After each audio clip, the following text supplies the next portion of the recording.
Čus. Dneska vyzkoušíme recept z internetu z mecína na sníhu.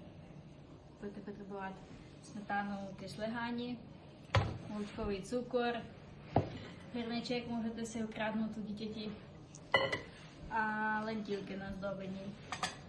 A vlastně to, čím budete míchat zmrzlinu. Nevím, co z toho vypadne, ale jdeme zkoušet. Čus. Tak jsme už ven. Máme ještě tady sůl. Nevím, proč ta sůl tady je, ale bylo to na internetu. Tady máme ji tady sypat. Nasypeme tady sůl. Myslím si, že stačí. Dáme tam ten hrnec. Pak dáme tam smetanu ke šlehání. Vylejeme. Dáme rýč. Dáme ten cukor. To asi stačí. A teď budeme míchat.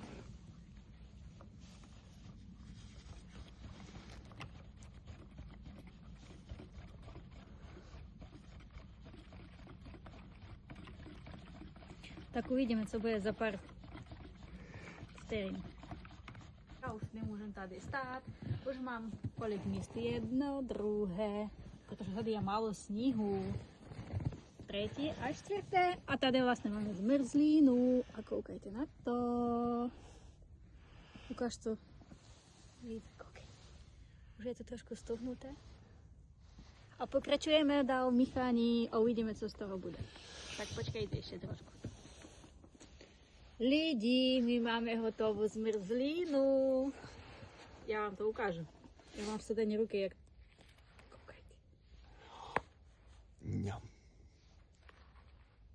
A? Já jsem v šoku.